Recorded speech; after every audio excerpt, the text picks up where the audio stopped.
সাংবাদিক, বুদ্ধিজীবী, তারপরে শিল্পী, সবাই তো আসলে তেলের ডিব্বা নিয়ে বসে থাকে কিভাবে তেলটা মারবেন। কিন্তু ওই তেলের ব্যাপারে তিনি আগেই সতর্ক হয়ে গেছে যে এই তেল ভালো তেল না।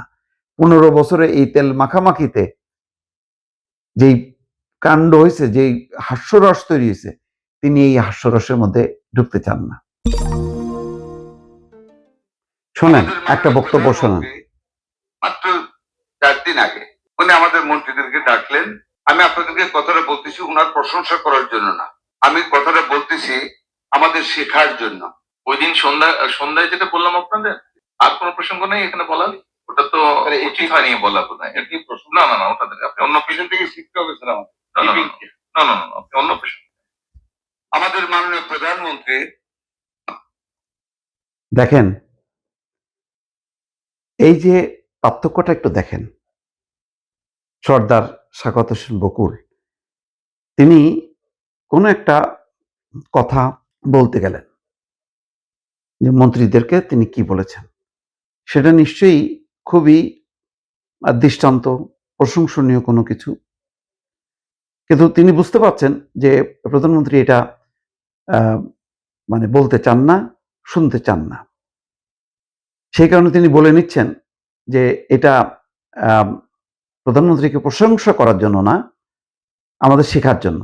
কিন্তু সেটাও কিন্তু অডিয়েন্সের সামনে, যে সম্ভবত ঢাকা মেডিকেলের অনুষ্ঠানে, তিনি বলতে দিলেন না। এটা চিন্তা করেন তো, ধরেন মাত্র কিছুদিন আগে শেখ হাসিনা তো প্রধানমন্ত্রী ছিল।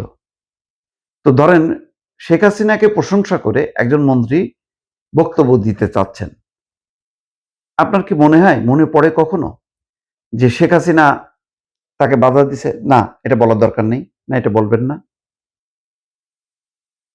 আমার ভাই মনে নেই, আমার মনে পড়ে না। যে কারণ শেখ হাসিনা প্রশংসা শুনতে গদগদ হতেন, তিনি এত বিগলিত হইতেন এবং মনে করতেন যে সবাই তার প্রশংসা করুক, মন্ত্রী তো বটেই, সারাক্ষণ আপা আপা করুক, আর তার যত প্রশংসা করতে থাকুক মানুষের সামনে। এটা মানুষ শুনে আরো শেখ হাসিনা গুণগান গাবে এবং মনে মনে করবে যে শেখ হাসিনা ছাড়া আর কোনো বিকল্প নেই, শেখ হাসিনাই প্রথম, শেখ হাসিনাই শেষ।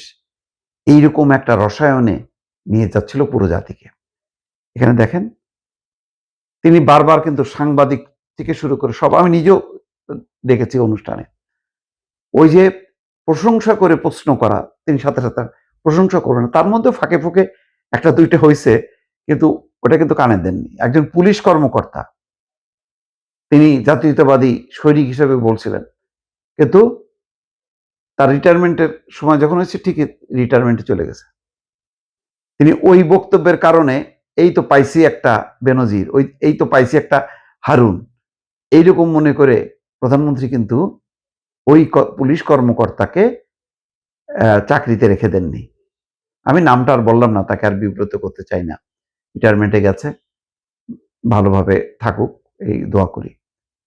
কিন্তু প্রধানমন্ত্রী কোনোভাবেই তার প্রশংসা, ওই তেলবাজি, এটা যে প্রশংসা করছেন, এটা যে পছন্দ করছেন, এটা পরিষ্কার। সাখাওয়াত হোসেন বকুল বলতেই পারলেন না।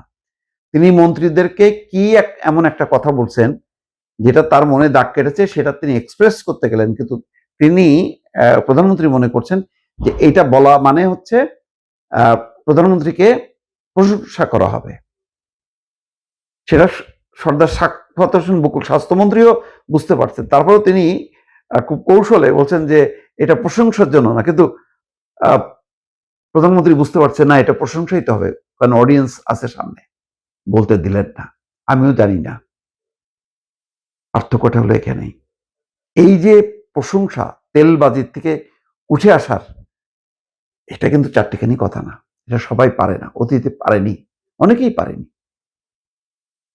তারেক রহমান পারার জন্য চেষ্টা করছেন, এই জন্য তার মানে সহকর্মীদের সঙ্গে তাকে যুদ্ধ করতে হচ্ছে। মন্ত্রীদেরকে বলতে দিচ্ছেন না, দলের নেতা কর্মীদেরকে বলতে দিচ্ছেন না, নেতা শীর্ষ নেতাদেরকে বলতে দিচ্ছেন না। যেখানে যেখানে যাচ্ছেন যে সমস্ত পেশার লোকজন, সাংবাদিক, বুদ্ধিজীবী, তারপরে শিল্পী, সবাই তো আসলে তেলের ডিব্বা নিয়ে বসে থাকে কিভাবে তেলটা মারবেন। কিন্তু ওই তেলের ব্যাপারে তিনি আগেই সতর্ক হয়ে গেছে যে এই তেল ভালো তেল না। 15 বছরে এই তেল মাখামাখিতে যেই কাণ্ড হয়েছে, যেই হাস্যরস তৈরি হয়েছে, তিনি এই হাস্যরসের মধ্যে ঢুকতে চান না। সেই কারণে কিন্তু বলতে দিলেন না। এটাও কিন্তু একটা দৃষ্টান্ত, দর্শক।